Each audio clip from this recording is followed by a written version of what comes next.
Krishna Book, Chapter 24, Worshipping Govardhan Hill. While engaged with the Brahmanas who were too much involved in the performance of the Vedic sacrifices, Krishna and Balaram also saw that the cowherd men were preparing a similar sacrifice in order to pacify Indra, the king of heaven, who is responsible for supplying water. As stated in the Chaitanya Charitamrita, a devotee of Krishna has strong and firm faith in the understanding that if he is simply engaged in Krishna consciousness and Krishna's transcendental loving service, then he is freed from all other obligations. A pure devotee of Lord Krishna doesn't have to perform any of the ritualistic functions enjoined in the Vedas, nor is he required to worship any demigods. Being a devotee of Lord Krishna, one is understood to have performed all kinds of Vedic rituals and all kinds of worship to the demigods. One does not develop devotional service for Krishna by performing the Vedic ritualistic ceremonies or worshipping the demigods, but it should be understood that one who is engaged fully in the service of the Lord has already fulfilled all Vedic injunctions. In order to stop all such activities by his devotees, Krishna wanted to firmly establish exclusive devotional service during his presence in Vrindavan. Because he is omniscient personality of Godhead, Krishna knew that the cowherd men were preparing for the Indra sacrifice, but as a matter of etiquette, he began to inquire with great honor and submission from elder personalities like Maharaj Nanda. Krishna asked his father, "My dear father, what is this arrangement going on for a great sacrifice? What is the result of such a sacrifice, and for whom is it meant? How is it performed? Will you kindly let me know? I am very eager to know this procedure, so please explain to me the purpose of this sacrifice." Upon this inquiry, his father Nanda Maharaj remained silent, thinking that his young boy would not be able to understand the intricacies of performing the yagya. Krishna, however, persisted, "My dear father, for those who are liberal and saintly, there is no secrecy. They do not think anyone to be a friend, an enemy, or a neutral party because they are always open to everyone. And even for those who are not so liberal, nothing should be kept secret from the family members and friends, although secrecy may be maintained for persons who are inimical. Therefore, you cannot keep any secrets from me. All persons are engaged in fruitive activities. Some know what these activities are, and they know the result, and some execute activities without knowing the purpose or the result. A person who acts with full knowledge gets the full result. One who acts without knowledge does not get such a perfect result. Therefore, please let me know the purpose of the sacrifice you are going to perform. Is it according to Vedic injunction, or is it simply a popular ceremony? Kindly let me know in detail about the sacrifice." On hearing this inquiry from Krishna, Nanda Maharaj replied, "My dear boy, this ceremonial performance is more or less traditional. Because rainfall is due to the mercy of the king Indra, and the clouds are his representatives, and because water is so important for our living, we must show some gratitude to the controller of this rainfall, Maharaj Indra. We are arranging, therefore, to pacify King Indra because he has very kindly sent us clouds to pour down a sufficient quantity of rain for the successful agricultural activities. Water is very important. Without rainfall, we cannot farm or produce grain, and without grain, we cannot live. Therefore, rain is necessary for successful religious ceremonies, economic development, and ultimately liberation. So we should not give up this traditional ceremonial function. If one gives it up, being influenced by lust, greed, or fear, then it does not look very good for him." After hearing this, Krishna, the Supreme Personality of Godhead, in the presence of his father and all the elder cowherd men of Vrindavan, spoke in such a way as to make the heavenly king Indra very angry. He suggested that they forego the sacrifice. His reasons for discouraging the sacrifice performed to please Indra were twofold. First, as stated in the Bhagavad Gita, there is no need to worship the demigods for any materialistic advancement.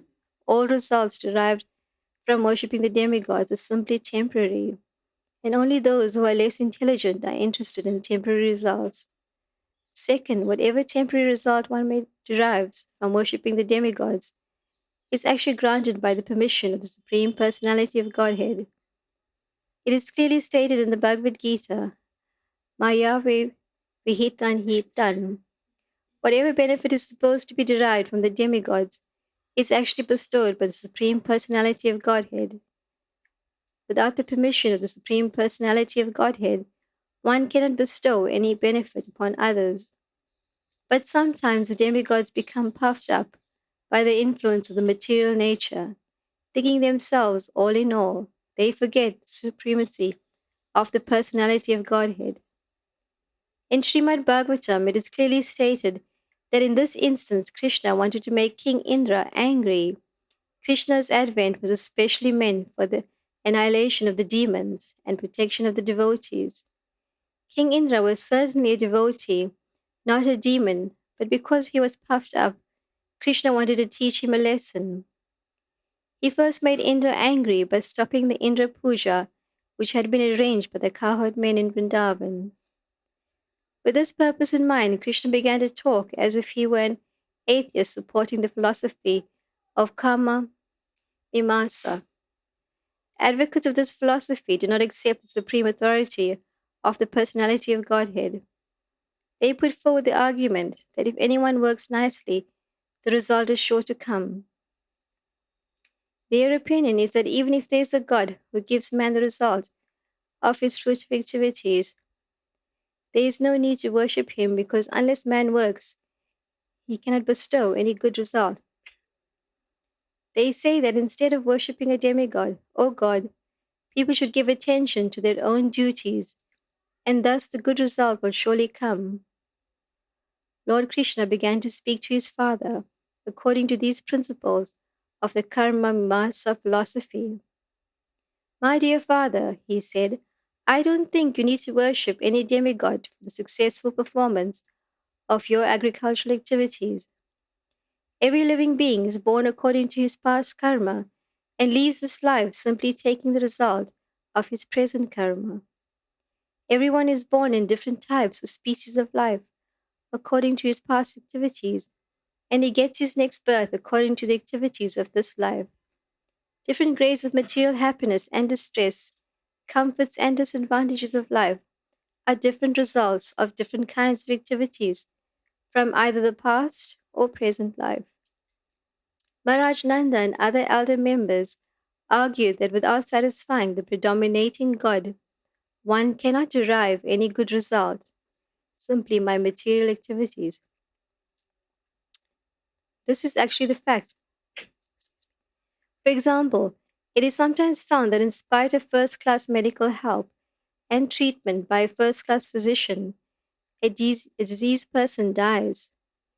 It is concluded, therefore, that first class medical treatment or the attempts of a first class physician are not in themselves the cause for curing a patient. They must be the hand of the Supreme Personality of Godhead. Similarly, if fathers and mothers taking care of their children is not the cause of the children's comfort, sometimes it is found that in spite of all care by the parents, the children go bad or succumb to death. Therefore, material causes are not sufficient for results. They must be the sanction of the Supreme Personality of Godhead. Nanda Maharaj therefore advocated that in order to get good results for agricultural activities, they must satisfy Indra, the superintending deity of the rain supply. Lord Krishna nullified this argument, saying that the demigods give results only to persons who have executed their prescribed duties. The demigods cannot give any good results to the person who has not executed the prescribed duties. Therefore, demigods are dependent on the execution of duties and are not absolute in awarding good results to anyone. So, why should one care about them? My dear father, Lord Krishna said, there is no need to worship the demigod Indra. Everyone has to achieve the result of his own work. We can actually see that one becomes busy according to the natural tendency of his work. And according to that natural tendency, all living entities, whether human beings or demigods, achieve their respective results. All living entities achieve higher or lower bodies and create enemies, friends, or neutral parties only because of their different kinds of work. One should be careful to discharge duties according to his natural instinct and not divert attention to the worship of various demigods. The demigods will be satisfied by proper execution of all duties, so there is no need to worship them. Let us rather perform our prescribed duties very nicely. Actually, one cannot be happy without executing his proper prescribed duty. One who does not, therefore, properly discharge his prescribed duties is compared to an unchaste wife. The proper prescribed duty of the Brahmanas is the study of the Vedas. The proper duty of the royal order, the Kshatriyas, is an engagement in protecting the citizens. The proper duty of a Vaishya community is agriculture, trade and protection of the cows, and the proper duty of the Sudras is service to the high classes, namely the Brahmanas, Kshatriyas, and Vaishyas. We belong to the Vaishya community, and our proper duty is to farm, trade agricultural produce, and protect cows, or to take, to banking. Krishna identified himself with the Vaishya community because Nanda Maharaj was protecting many cows and Krishna was taking care of them. He enumerated four kinds of business engagements for the Vaishya community, namely agriculture, trade, protection of cows, and banking. Although the Vaishyas can take to any of these occupations, the men of Vrindavan were engaged primarily in the protection of cows. Krishna further explained to his father, this cosmic manifestation is going on under the influence of three modes of material nature. There is goodness, passion, and ignorance. These three modes are the causes of creation, maintenance, and destruction. The cloud is caused by the action of the mode of passion. Therefore, it is the mode of passion which causes the rainfall. After the rainfall, the living entities derive the result, success in agricultural work. What then has Indra to do with this affair? Even if you do not please Indra, what can he do?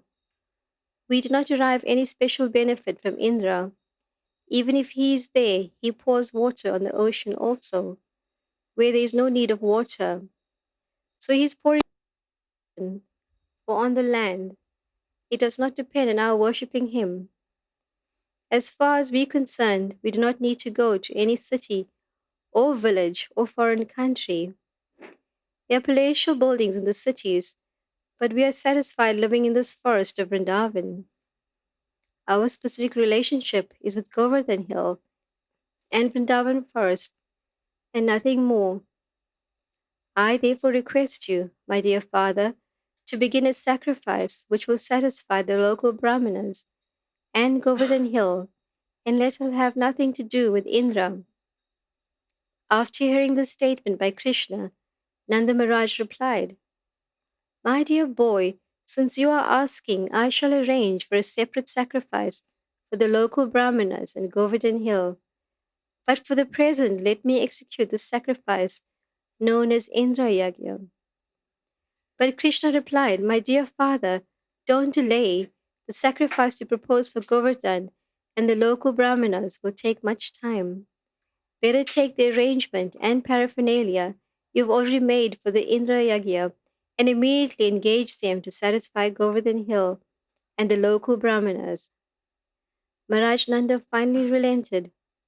The cowherd men then inquired from Krishna how he wanted the yagya performed, and Krishna gave them the following directions.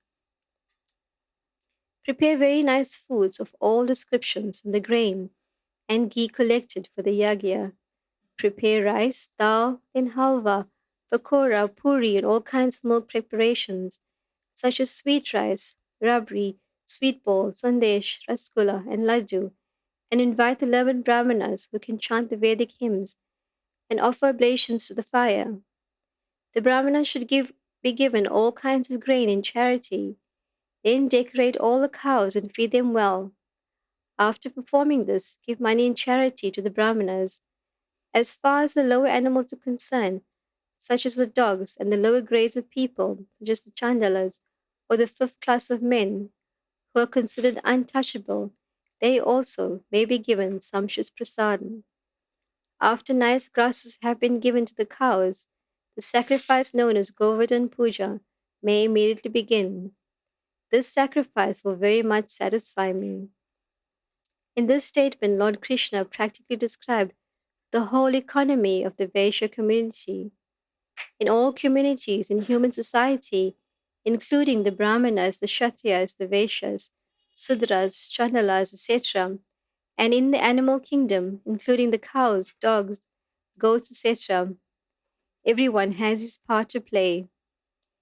Each is to work in cooperation for the total benefit of all society, which includes not only animate objects but also inanimate objects like hills and land. The Vaishya community is specifically responsible for the economic improvement of society by producing grain, by giving protection to the cows, and by transporting food when needed, and by banking and finance. From this statement, we learn also that all of the cats and dogs, which have now become so important, are not to be neglected. Cow protection is actually more important than protection of cats and dogs. Another hint we get from this statement is that the Chandalas or the untouchables are also not to be neglected by the higher classes and should be given necessary protection. Everyone is important, but some are directly responsible for the advancement of human society, and some are only indirectly responsible. However, when Krishna consciousness is there, then everyone's total benefit is taken care of.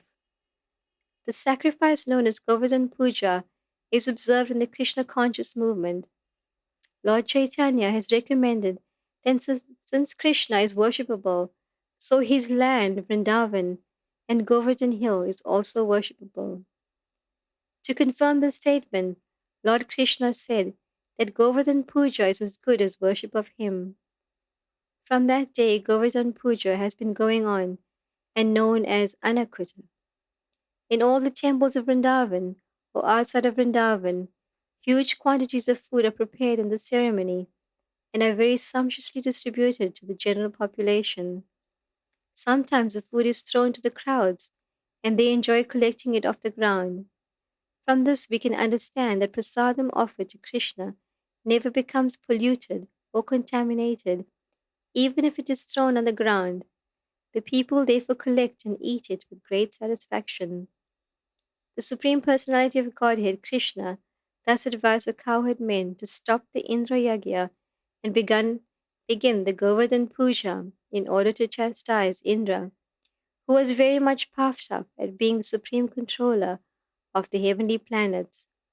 The honest and simple cowherd men, headed by Nanda Maharaj, accepted Krishna's proposal and executed in detail everything he advised.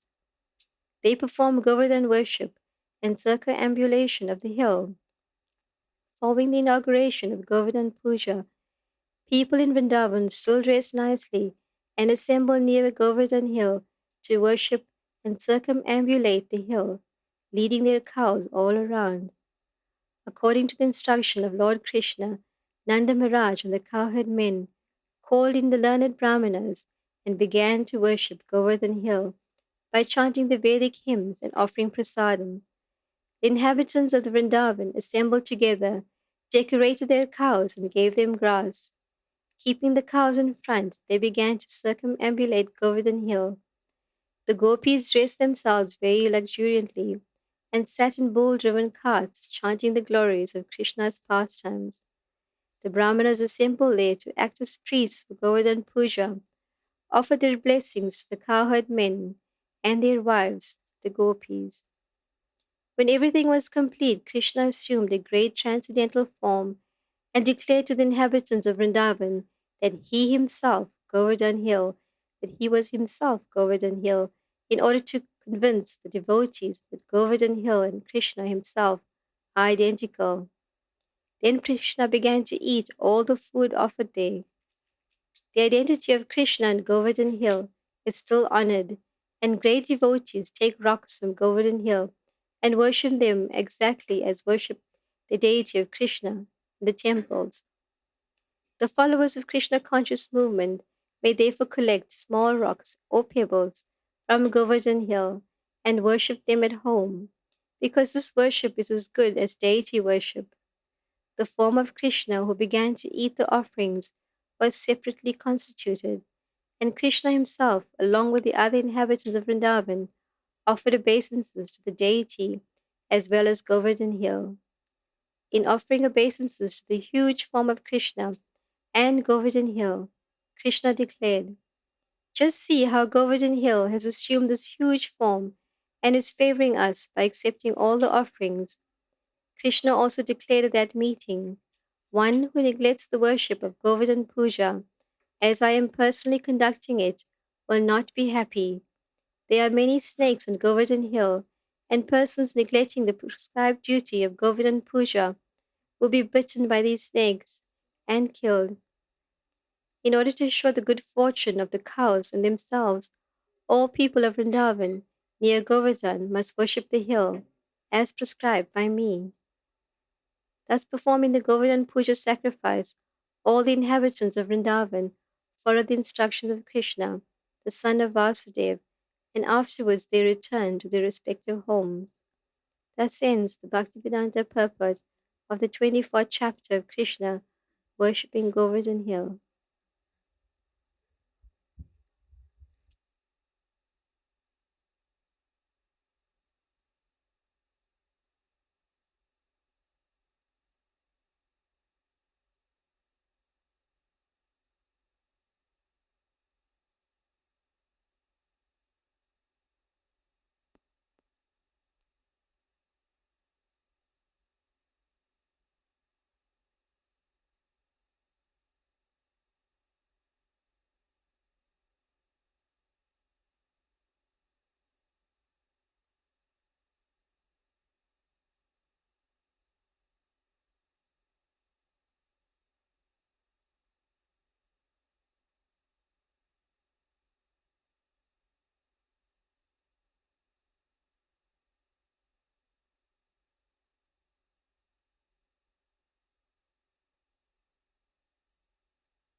Akulpatarubhyascha kripa sindhobhyeva cha patitanam pavanebhyo vaishnavebhyo namo namaha.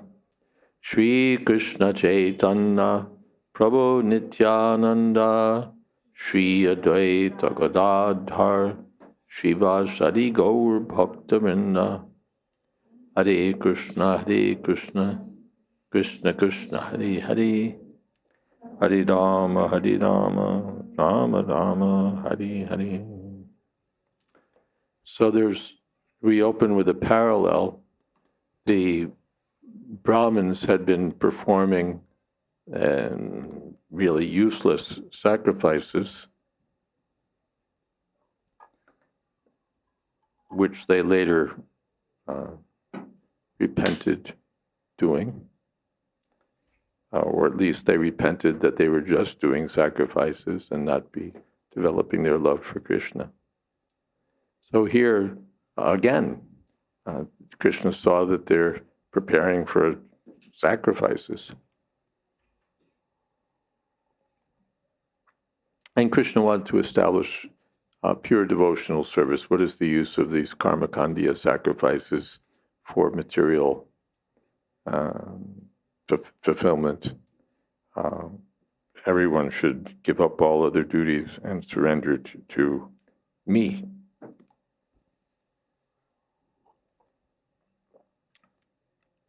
There's no need to worship any demigod. Kamais taistar hritigana bhajantena devata. If one is worshiping Krishna, he's already done everything else. Sarva karma kritohai. He doesn't have any obligations to the demigods, to the forefathers, or anyone else. So, in any way, the demigods are doing their work under Krishna's direction. So one should simply be engaged in pure devotional service to Krishna. So with all these considerations, Krishna wanted to persuade the cowherd men, just give up this sacrifice and worship Govardhan Hill. So first Krishna takes a innocent position. What is this sacrifice going on? Who is it for? Is this coming from Shastra or is this just traditional? What is the purpose of this sacrifice? And Nanda Maharaj is thinking, what will the child understand about sacrifices? No, you should tell me. Nothing should stay hidden from me. I'm not an enemy. So, yes, my dear boy, we're worshiping Indra because we're all members of the cowherd community. We depend on the rain, which is very kindly sent by Lord Indra, so we have to show our gratitude and we have to keep the rain coming. Krishna said, no, you don't need to worship Indra for that. Your work, the results of your work will just come by your performing your prescribed duties. And Indra is not very important in this matter.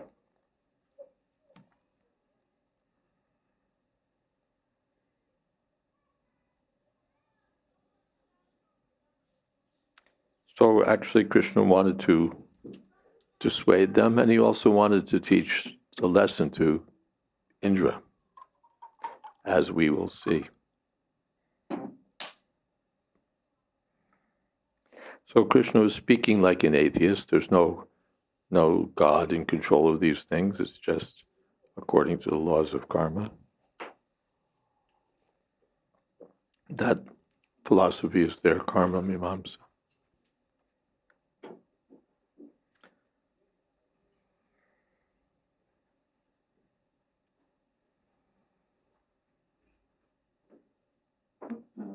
So the arguments were going on back and forth. And finally Krishna wins. All right, we'll do a sacrifice for Govardhan, but let's first do this Indra Yagya as usual, and then we can do sacrifice separately for Govardhan. No, there's no time. It will take so much to get all the paraphernalia together, do again cooking, again all these arrangements. So just do what we call in America a switcheroo. Just take the same stuff that you were going to use to worship Indra and worship Govardhan Hill instead. That's the way to do it. And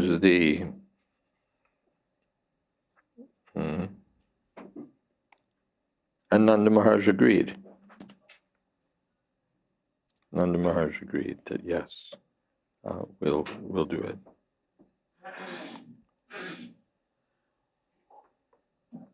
And they prepared for the Govardhan Puja, which Prabhupada mentions is observed in the Krishna consciousness movement, although I would propose that it's not observed on a grand enough scale. My suggestion, carry this back home with you.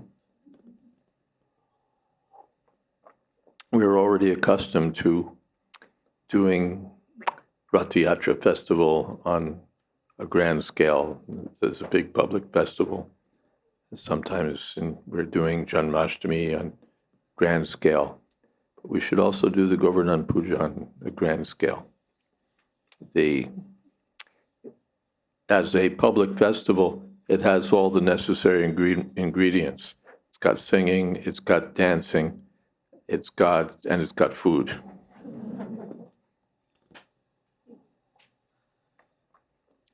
Especially it has food. The description is here.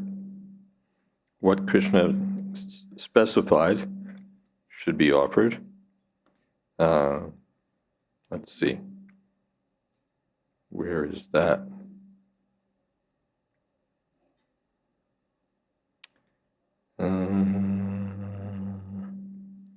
It's here someplace. But you'll remember it's puris and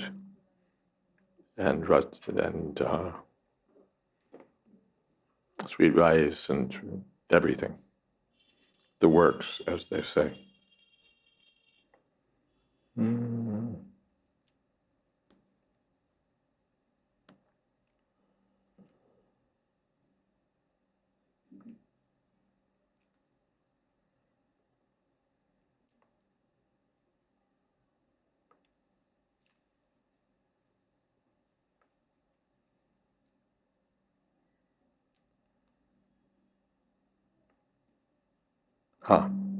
Rice, dal, halva, pakora, puri, all kinds of milk preparations, such as sweet rice, rabri, sweet balls, sandesh, rasgulla, and laddu.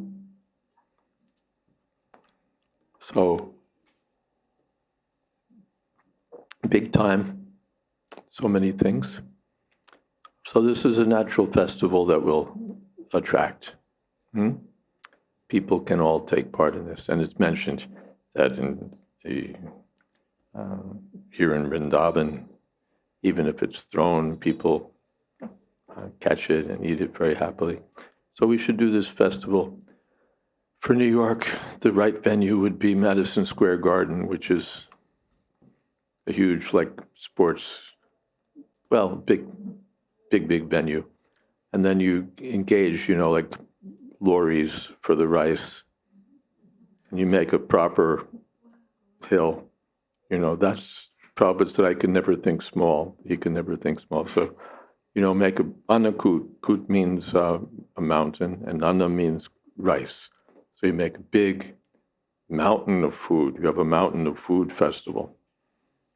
And you have all rice, pakoras, sweet rice, puris, so on and so on and so on. And lots of kirtan, and some literature for distribution, something little that tells them something about Krishna, something about Govardhan Puja, Krishna books, and you make a big festival. And who's such a fool that they'd want to miss a festival like that?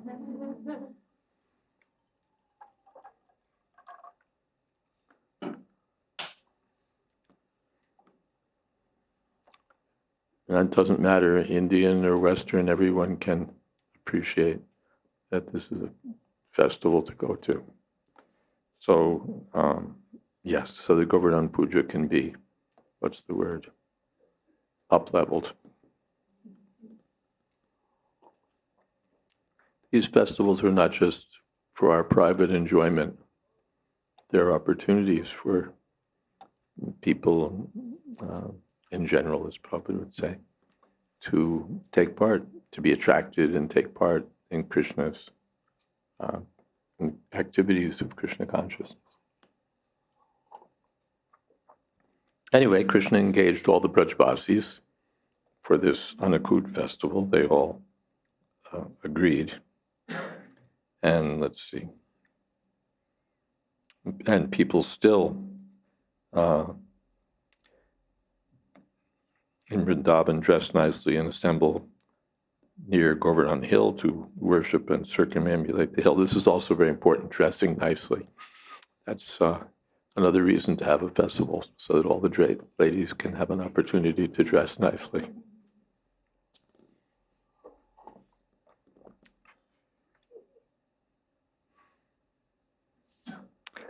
And you can have cows, and you can have, once you get thinking about it, there's so many things you can do. But here in Vrindavan, they circumambulate the original Govardhan Hill, which is recognized as being either non-different from Krishna or as being the greatest devotee of Krishna. People circumambulate the hill, and they perform this Anakut ceremony with great enthusiasm. And here it's said that, in fact, when the whole arrangement was complete, then Krishna assumed a great transcendental form and declared himself that he himself was Govardhan Hill, just to convince the devotees that Krishna and Govardhan are identical. And then Krishna began eating all the food.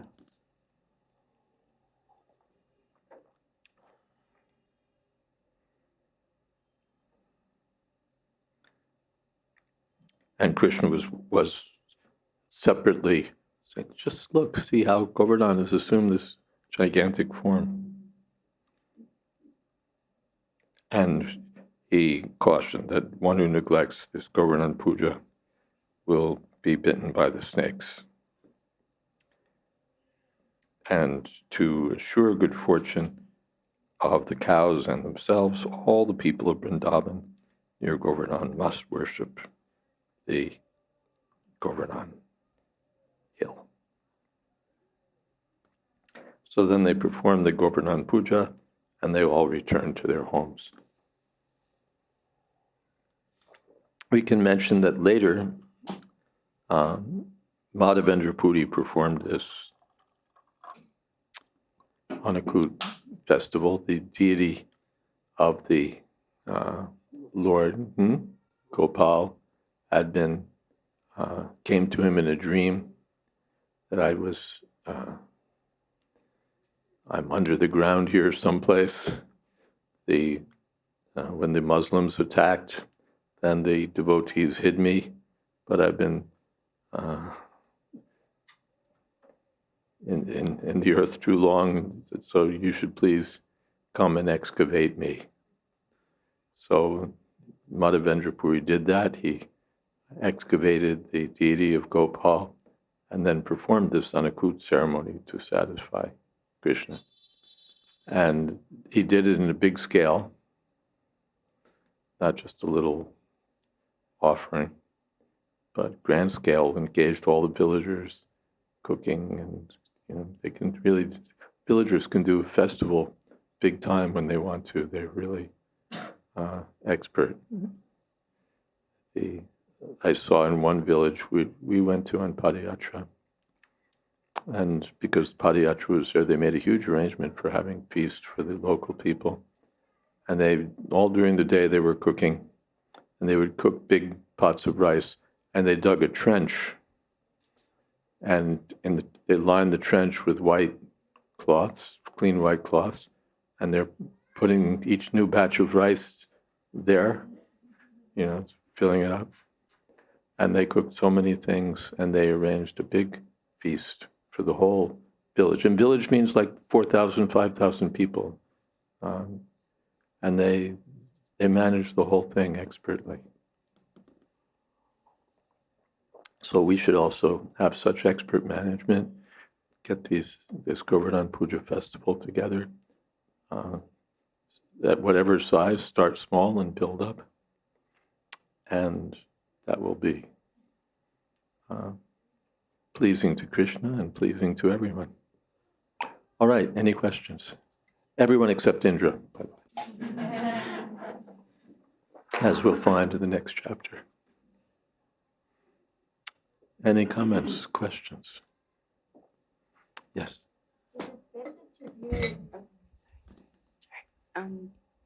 Is it better to view Giriraj as a devotee or as Krishna? Is it better to view Giriraj as a devotee or as Krishna? I don't know that there's a better. He can be seen both ways. Chaitanya Mahaprabhu gave that deity to Raghunath Das Goswami, I think, Govardhan Shila, and said that worship him just like me. And here also, I'm identical with Govardhan Hill. But elsewhere we hear Haridasa Varya, he's the best servant of Lord Hari.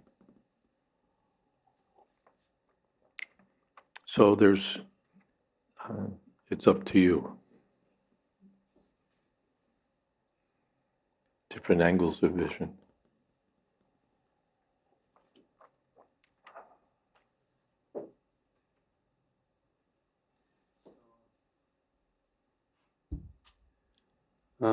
We see that Radharani was worshipping Surya Dev, or the gopis were Surya Deva, Who's worshipping Suryadev? Radharani, Radharani.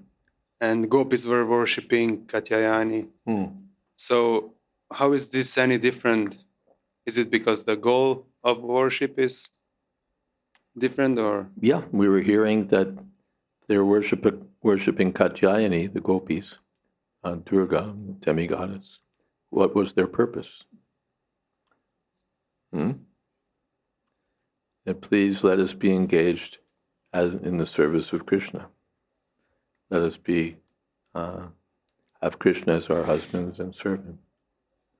So for that, whatever, you can worship the demigods, you can flatter government ministers, you can do whatever you have to do to satisfy Krishna. The ordinary people, they're worshiping these demigods. Give me this, give me this, give me this, give me that. Make me prosperous, make me healthy, get my kids through college, whatever it is. All full of material desires. Prabhupada said, Anya Bilashita Purnam. Full of material desires. But the devotees are worshiping the demigods, if they do, just for the satisfaction of Krishna. Like Maharaj Yudhisthira performed the Rajasuya sacrifice, which is generally a big fruitive undertaking. But he did it just to satisfy Krishna. Is that okay? Something else? Yes. Krishna, Krishna. I was wondering if you ever celebrated Govardhan Puja with Srila Prabhupada, if you could share some words. Did I ever celebrate Govardhan Puja with Prabhupada? No.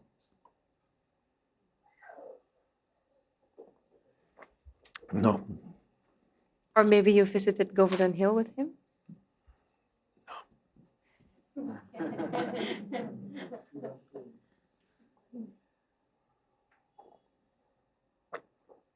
No.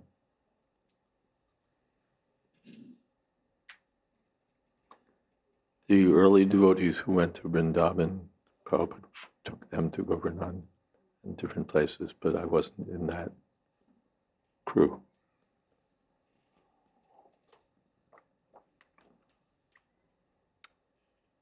Something else?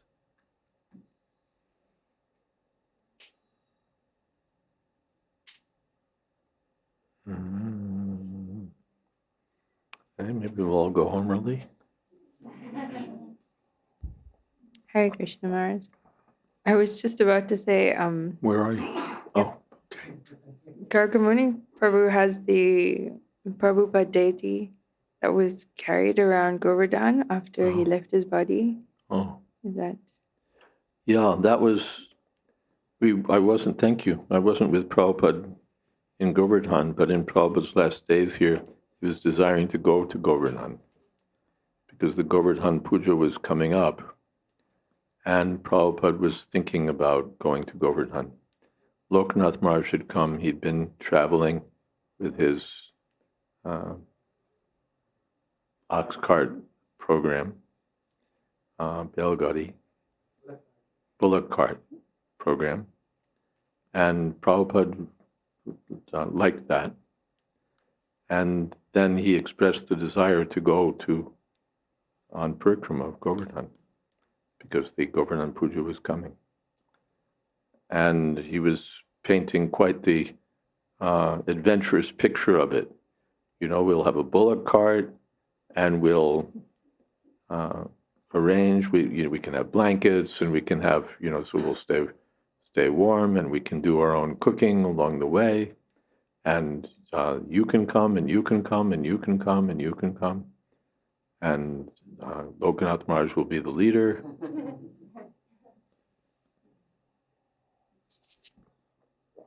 And it will be very nice. After all, Prabhupada had been lying in this room, day after day. So now he's thinking, I'll go to Govardhan. And I don't know what other deeper thoughts, but he was thinking, let me go to Govardhan and circumambulate. And that, of course, became a great controversy because his body was so delicate, he hadn't been eating, he was all skin and bones. And the Ayurvedic doctors said that if at the first bump, he'll expire. And you know how bumpy this is. You're all traveling on this nice paved, lovely road, and the road to Govardhan is all, Pakka, first class, like national highway standard. Back then, it was, all holes and third class road. And the Kaviraj had been making Kaviraj means Ayurvedic doctor, had been making progress with medicine that seemed to be helping. And he was feeling that, this will ruin everything. Prabhupada will go. And at the first bump, boom, finished. So, and he expressed that to Bhavananda, Tamal Krishna Maharaj, other leaders. So then they were trying to persuade Prabhupada that you shouldn't go. Why throw away everything, all the progress that's been made to go on this bullock cart? What's the point? If you want to go, first get your strength. Kaviraj is helping. When you have strength, you can go, but not now. So it became Prabhupada. They said, Kaviraj says you'll die. Prabhupada said, I won't die, I'll live. He said, anyway, if I die, that's expected. And if I live, then it's wonderful.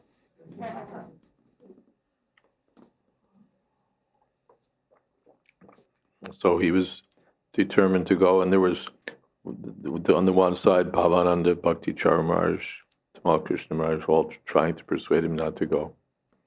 And on the other side, there were devotees. Prabhupada gave the order. We have to execute.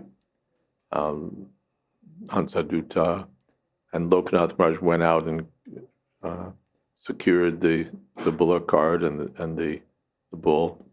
I remember in the evening seeing, almost spooky looking, seeing this bull tied up nearby outside Prabhupada's house, and the bullock cart's there. So like a stage almost. All the props are in place.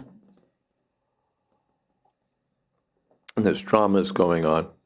It's been recounted, of course, in many places. You'll find this. But it's hard to convey the intensity of the argument that went on between these two sides. That they were, you just want Prabhupada to die. And on the other side, you don't have you don't have any faith in in what Prabhupada says. He's perfect. Whatever he says, we don't have to. We should, without question, we should do it. And they're like, more than yelling at one another. It's just like total pitch of argument. And these are all the titans of ISKCON. GBC men, top leaders. So finally that was resolved. Prabhupada agreed not to go, making a longer story a little short. He agreed not to go. And then the devotees who had wanted him not to go, or they said, we feel so relieved. And I think it was Tamal Krishna Maharaj who said to Prabhupada that you drive us practically mad, because we have love for you. You're driving us mad with this. Prabhupada, that is my duty.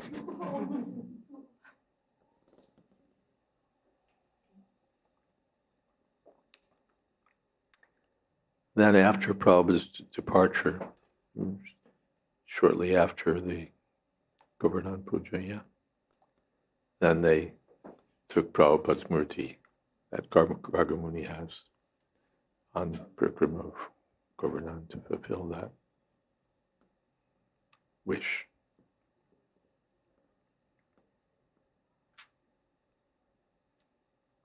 And what deeper meaning it may have apart from, what deeper meaning it may have, that Prabhupada knows. We can only guess or not know. But, we're just telling the surface story that he expressed a desire to go, but what his thoughts were, what his feelings were,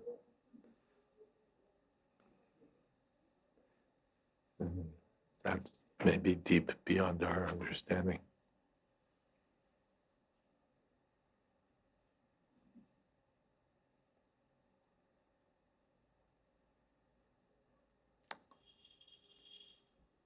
Something else? Sorry, I'm back. I've been spending some time going through some of Prabhupada's letters to Brahmananda, and I'm really enjoying the opportunity to try and understand his mind a bit deeper. And Prabhupada's mind, or yeah. Brahmananda's. Oh, Prabhupada. And I was having a conversation with someone, with Mahadevi Prabhu, and the question came up that when we say Vidmahi and we're trying to understand the mind of the spiritual master, is it actually an offensive approach? That because it's something that we say we should do, but at the same time, I was also told before by someone that it's offensive to try and understand the mind of the spiritual master. We should rather have the approach that he is a representative of Krishna and therefore kind of inconceivable and not to be challenged by trying to understand their mind. But at the same time, while I have this opportunity to try and really just see all the little ways that Prabhupada would speak and think, and just, in the details and the way he did everything and guided with so much attention and at once so many things, it's enjoyable to try and it feels like I'm able to think of it. I want to do that, not in a challenging way. We'll never fully understand. Just like we want to understand what is Krishna thinking, what is Krishna desiring, and we'll understand something. We won't understand everything. So, what is that? Guru Mukha Padma Bhakya Chatete Kuriyakya. We should. What you can understand his mind first of all by what he tells you. I want you to go there. So his mind is clear, it's explicitly expressed. But Prabhupada said, first-class servant doesn't wait to be told. Doesn't wait to be told. He knows that Prabhupada will want this, Prabhupada will want that, Prabhupada wants me to do this. You don't have to tell him. Prabhupada said, that's first class. Second class, you tell him and he does it. And third class is, even if you tell him, he won't do it. So first class, try to anticipate what we can understand something certainly of his mind. It's not just, what's the word, that everything's on the surface. What was he desiring? What was behind this? What's the thread that pulls it together? What is he trying to do? What is his mission? So these things, the intelligent disciple tries to understand. And some of it you can, if you think about it, it's not that hard to understand. He wants his books distributed. He wants the leading men of the world to have his books. He wants temples all over the world. These things are there. He wants the devotees to be enlivened in Krishna consciousness. There's so many things you can understand by reading Prabhupada's letters, by reading his books, by hearing his instructions, by reading about his activities. And we should try to pick up the mind of the Acharya or the mind of the spiritual master. As you said, not in a challenging way, that what Prabhupada said, becoming over-intelligent, or thinking that we know better than he knows. But what does he want? What was his thinking? We should meditate on these things, actually. What does he want? What is he thinking? What is in his mind? And not just fanciful sort of speculations and imaginations, but there's so many things that an intelligent and thoughtful person can understand. So we should try to understand the mind. The mind means thinking, feeling, wishing. What did he want? What was he feeling for the conditioned souls? What was he feeling for the disciples? Something even, what is he feeling for Krishna? We won't know, but to some extent we can know how much love there was. Get a little taste. Otherwise, no, you can't. No, it's an offense to try to know why. Try to know something. According to our tiny size, know, appreciate. For sure.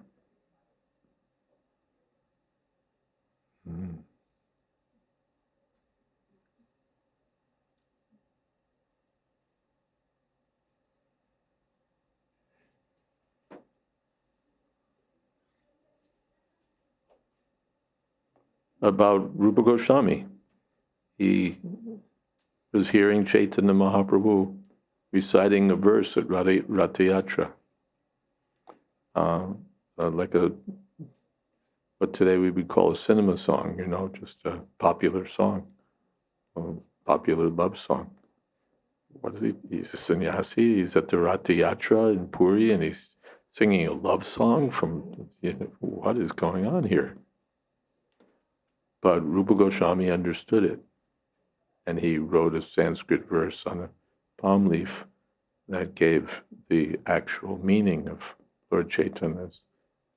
So Chaitanya Mahaprabhu read, how could Rupa Goswami have known my mind?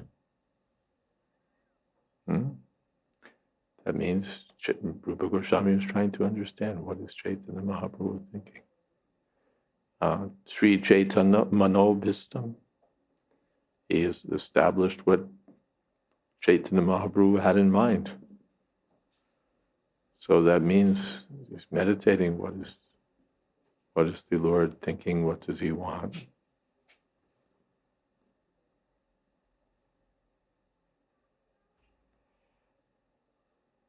Again, not by imagination, but by careful, intelligent deliberation, and by service.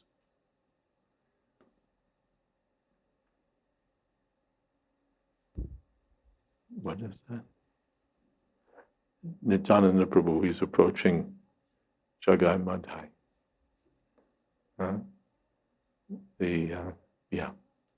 Because he thought this is Chaitanya Mahaprabhu's mission, and Chaitanya Mahaprabhu will be glorified.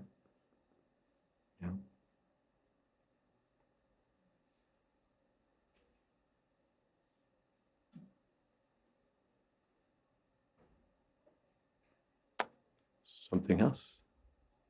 Hare Krishna Maharaj. Hare Dandavat Krishna, Pranam. Hare Krishna. Maharaj, can we take a stone of Giri Govardhan ourselves or with permissions of Guru or with, Well, here it's said, of course, that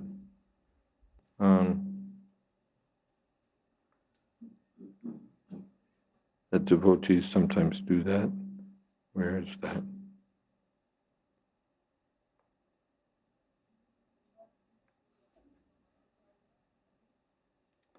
We read it. If somebody sees it, it's there. The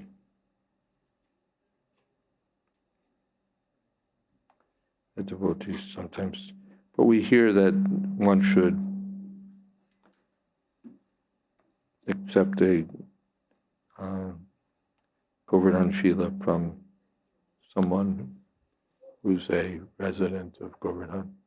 That's what we generally hear.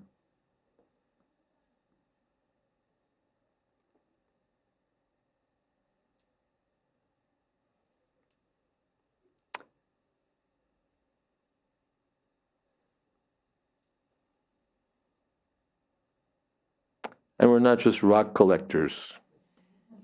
That we go to Govardhan, here's this one's cute and this one's nice and I like this one and I like that one. It's not that Govardhan is an object for our collecting propensities or sense gratification. But the idea is that one should serve Govardhan. Govardhanji is very merciful, and one should serve Govardhan, not try to make Govardhan his servant. So, not casually that I'll collect some Shilas and bring them back to wherever, and then I'll have them. But it's for service, not for collecting, not for prestige, not for making a show, but for service.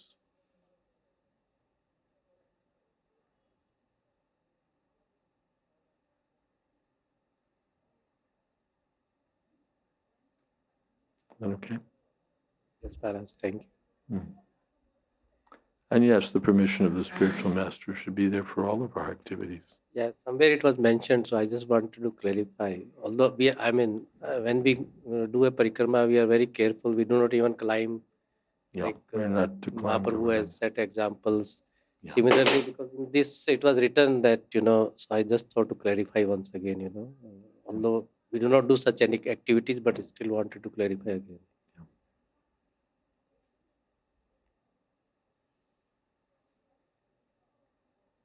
Thank you. Thank you, Maharaj. Anything else? Yes. Just in relation to what Mataji is mentioning about understanding Prabhupada, I once had, I don't remember who the speaker was, he said, if you want to understand the activities of Krishna, you read Srimad Bhagavatam. If you want to understand the instructions of Krishna, you read Bhagavad Gita.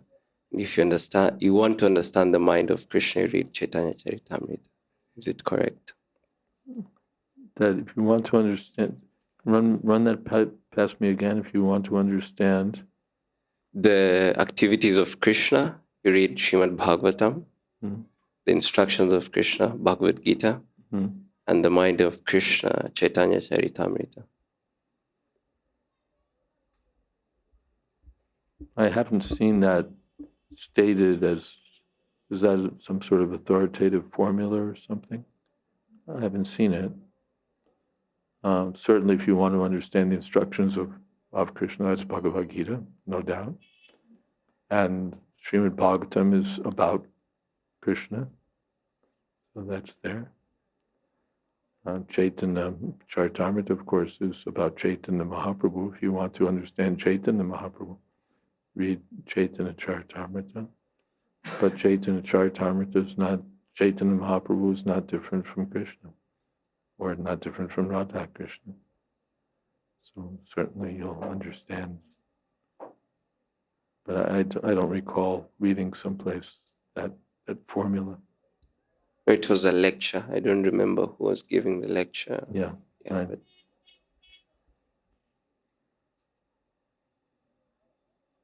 I don't have a quarrel with it. I just haven't seen that as a, generally we have these things, what should we say, teachings, that just like we hear that Bhagavatam is Krishna Katha, spoken about Krishna, Bhagavad Gita spoken by Krishna. These are, again and again, we've heard from Prabhupada, but I haven't heard this other formula. Not that to dispute it, it's not a teaching that I've heard from Prabhupada. No argument with it, just hadn't seen it.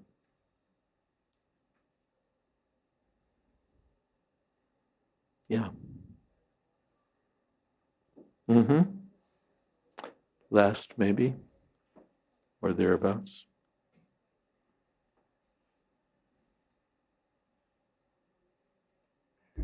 Hare Krishna Maharaj. I'd add also, if you want to understand Srila Prabhupada, read Prabhupada Lilamrita. And that's the thought that's in my mind that I didn't want to lose. That if we don't try to understand the mind of then he's just like an emblem, like on a coin. You have the face of George Washington or Nelson Mandela or somebody, but you don't have the real person. If you want to understand the person, you have to go deeper. What was in his life? What were his activities? What were his dealings with people? Then you start to get more than just a picture, a photograph on a stamp, or a bas-relief on a coin.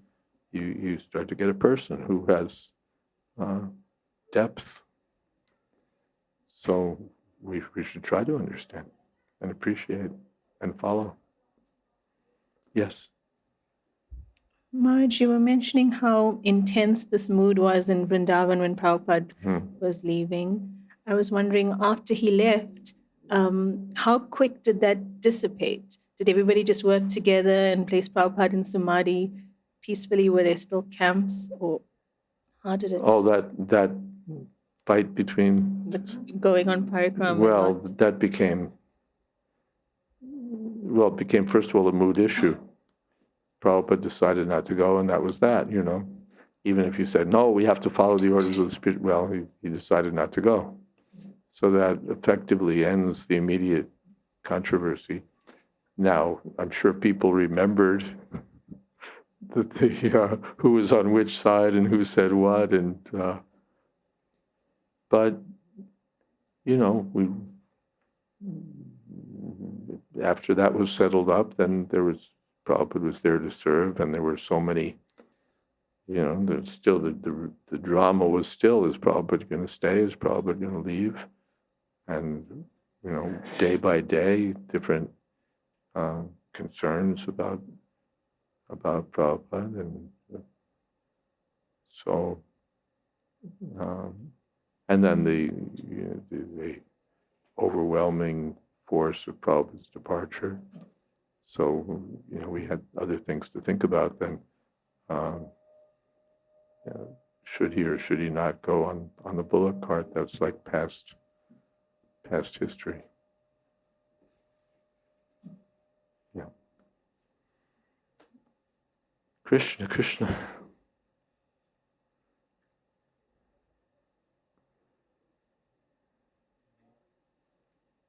Yes. Last.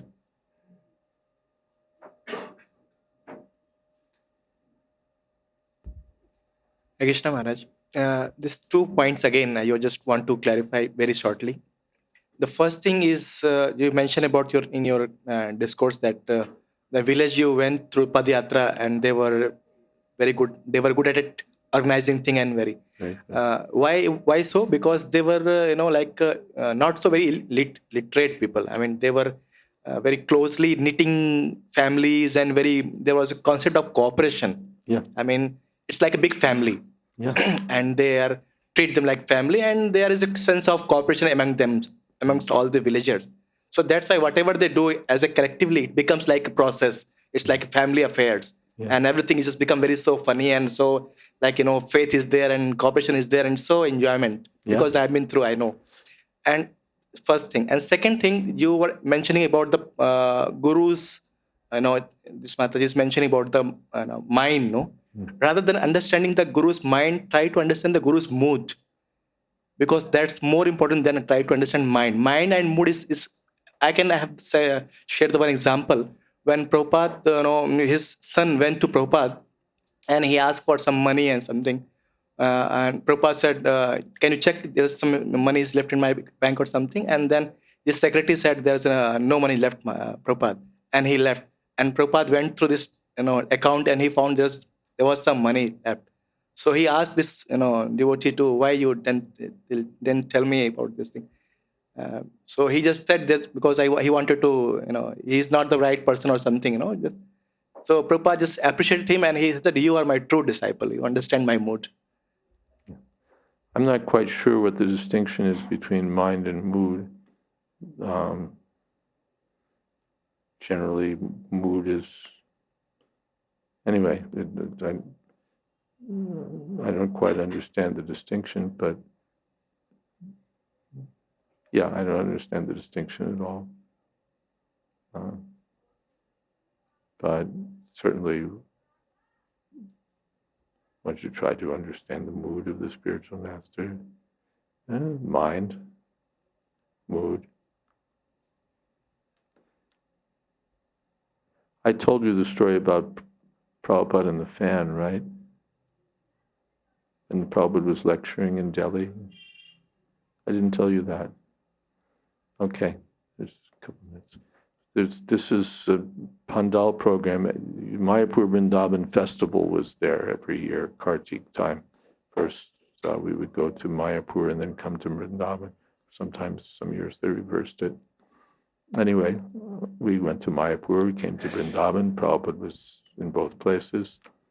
And after Vrindavan, they arranged some Pandal program in Delhi. That means a big tent, and there'll be a speaker, there'll be a chief guest invited. This is the system. They invite a respectable person, a political leader, or professor or doctor to be the chief guest, and he'll speak something. And then the Acharya will speak about Krishna consciousness. And there'll be kirtan and prasadam distribution. So this is your standard Pandal program. So we had such a program in Delhi. It was starting to, it was, some years it's later than others, so it was starting to get quite hot in Delhi at that time. And so there's a stage, Prabhupada sitting on the stage, and devotees are sitting on the stage, and so many people are in the audience. And the guest, I think, chief guest was like a judge or someone, very respectable person. And Prabhupada's sitting and listening as the chief guest is speaking.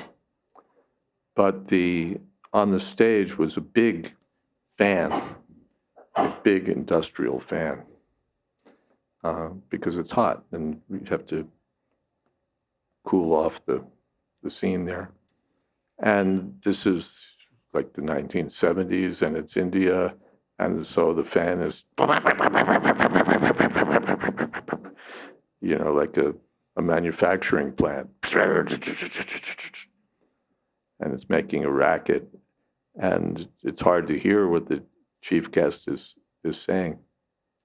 And the fan is right there on the stage. So Prabhupada he's sitting, and he just looked over in the direction of the fan.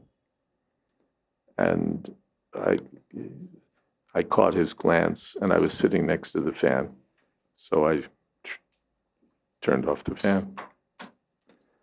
And okay, now the fan is off and you can hear the chief guest.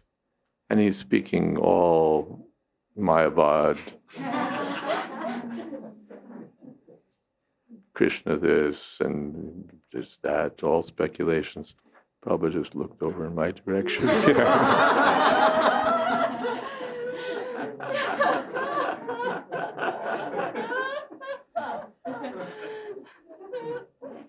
you switched it off, right?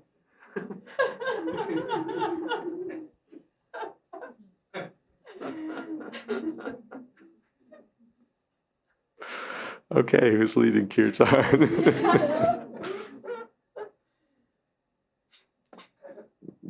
No, I want kirtan that's sweet and melodious. No, sweet and melodious kirtan. You're full force kirtan. I need sweet and melodious. Would like to do sweet and melodious kirtan.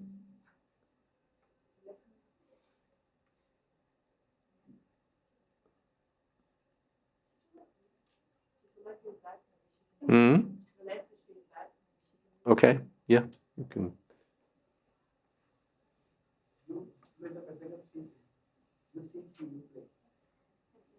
Yeah, why not?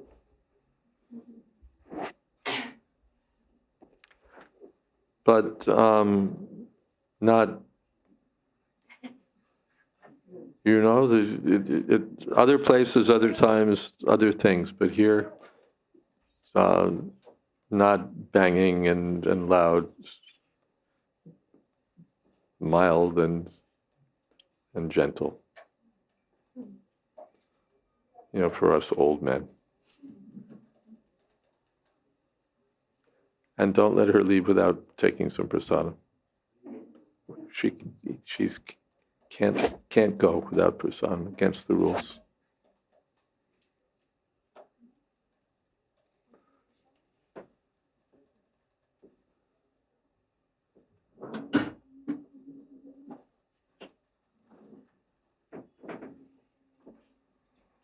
There we go.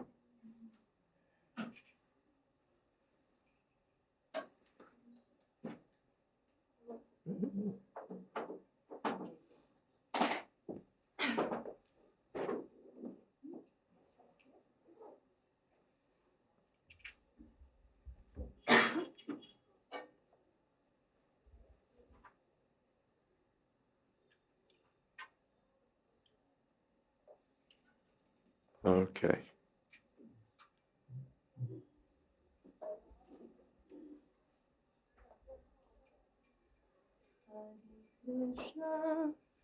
Hare Krishna, Krishna Krishna, Hare Hare,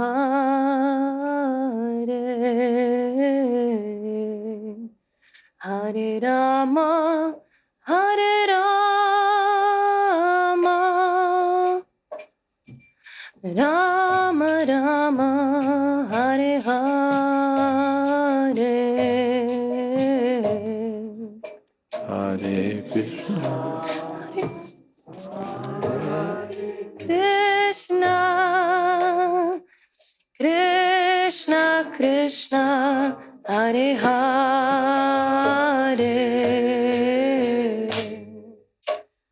Rama, Hare Rama, Rama Rama, Hare Hare Krishna, Hare Krishna, Krishna Krishna, Hare Hare, Hare Rama, Hare Rama, Rama Rama, Hare Hare, Krishna, Hare Krishna, Krishna Krishna, Hare Hare, Hare Rama, Hare Rama, Hare Hare. Hare Krishna, Hare Krishna, Krishna Krishna, Hare Hare, Hare Rama, Hare Rama, Rama Rama, Hare Hare.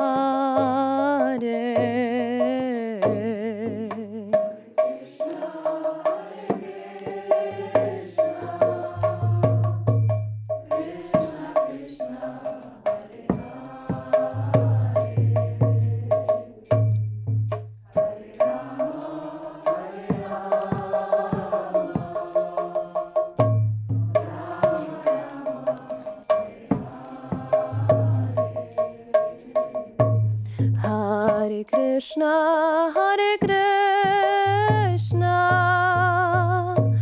Krishna Krishna, Hare Hare,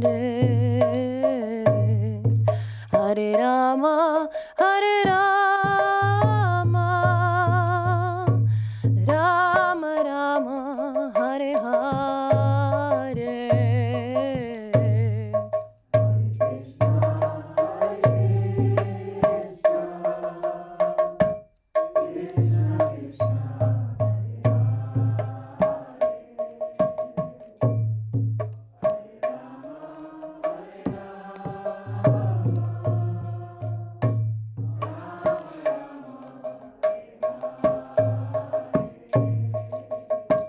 Hare Krishna, Hare Krishna, Krishna Krishna, Hare Hare, Hare Rama, Hare Rama, Rama Rama, Hare Hare.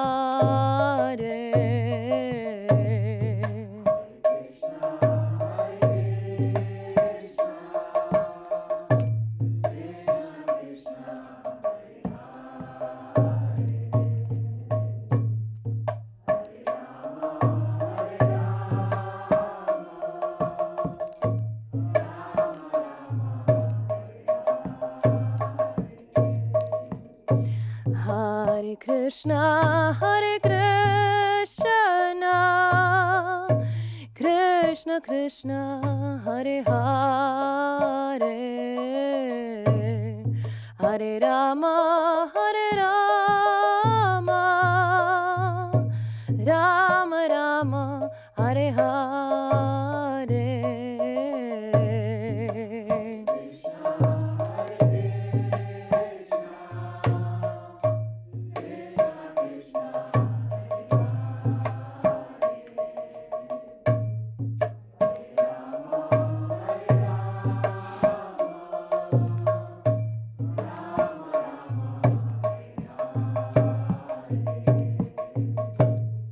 Hare Krishna, Hare Krishna,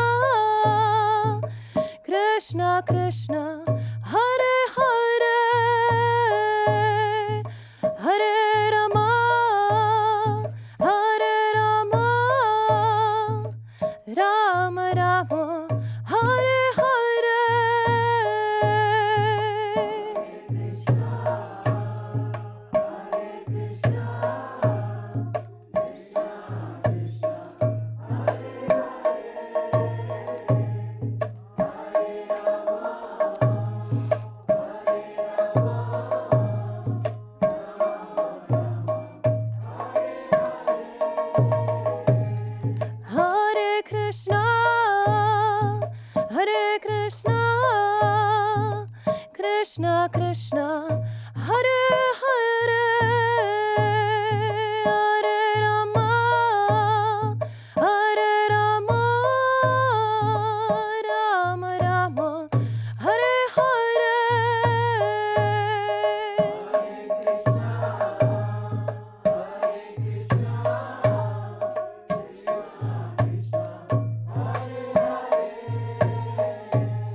Shrimad A.C. Bhakti Vedanta Swami Raj Prabhupada Ki Jai.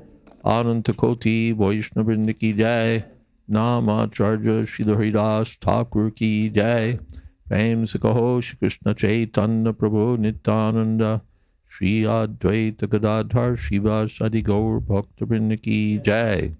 Sri Sri Radha Krishna Gopinath Sham Kun Radha Kun Giri Govardhan Ki Jai. Vrindavan Dham Ki Jai. Navadip Dham Ki Jai. Jagannath Puri Ki Jai. Gangamai Ki Jai. Jamanamai Ki Jai. Tulsi Devi Ki Jai. Bhakti Devi Ki Jai. Samaveta Bhakta Vrinda Ki Jai. All glories to the assembled devotees. All glories to the assembled devotees. All glories to the assembled devotees. Gaur Premanande. Hari Hari Bo. Well, again, thank you all very much for coming. A special thanks to Matthias and his wife, Nordas, right? Do I have it right? Okay, they've come. You can welcome them. They've come from Ethiopia in Eastern Africa. First time in Vrindavan. Thank you so much for coming. Hare Krishna. All right, and be sure to take some prasadam on your way. Hare Krishna.